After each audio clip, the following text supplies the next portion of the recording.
The Roosevelt Corollary. The motivation. TR was concerned German and British bill collection violated the Monroe Doctrine. Specifically, both Venezuela and the Dominican Republic owed a lot of money. The Venezuela crisis of 1902. Germany sank 2 Venezuelan gunboats trying to seek forced payment for heavy Venezuelan debt to Germany. Britain was also owed by Venezuela.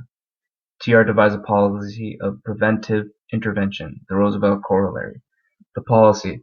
In future financial crises concerning Latin American debt, the U.S. would intervene, taking over customs houses, paying off the debts, and keeping European powers out of the Western Hemisphere. The U.S. had a moral obligation because it would not allow European nations themselves to intervene in bankrupt banana republics. Thus, the U.S. became the policeman of the Caribbean.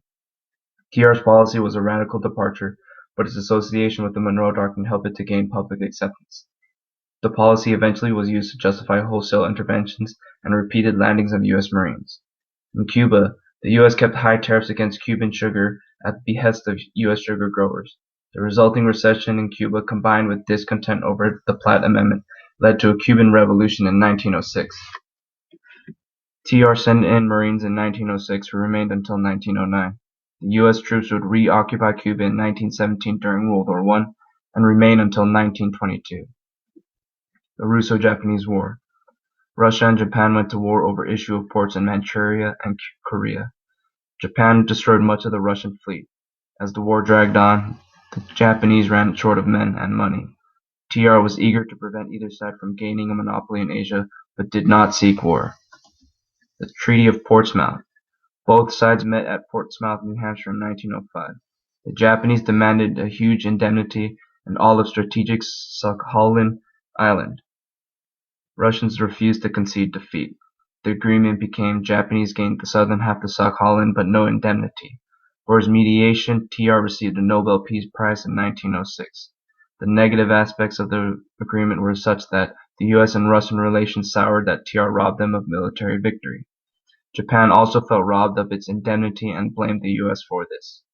The San Francisco School Board Incident. In 1906, 70,000 Japanese immigrants poured into California as a result of dislocations and tax burdens caused by the Russo-Japanese War. Local San Francisco school officials ruled Asian children should attend a special school. People of Japan were furious over the discrimination and highly sensitive to race issues. TR invited the entire San Francisco Board of Education to the White House. He coerced Californians to repeal the order and accept what came to be known as the Gentlemen's Agreement. The provisions were such that Japanese agreed to stop the flow of laborers to the U.S., and Californians agreed not to ban Japanese from public schools. Fearing Japanese perception of U.S. weakness, TR sent the Great White Fleet on a highly visible tour around the world in 1907, starting in Virginia. The Root-Takahira Agreement in 1908. The U.S. and Japan pledged to respect each other's territorial possessions in the Pacific and to uphold the open door in China.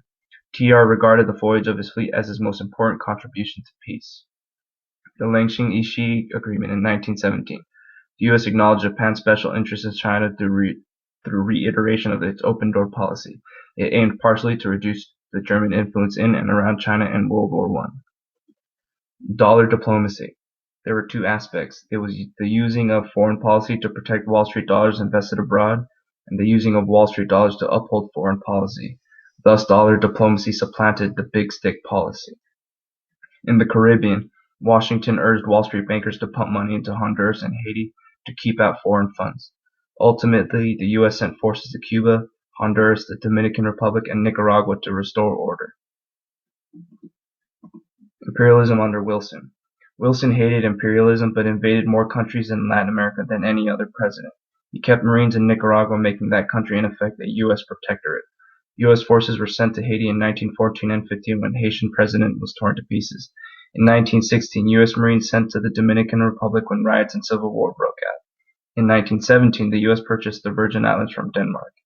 The U.S. invaded Mexico in an attempt to capture Pancho Villa.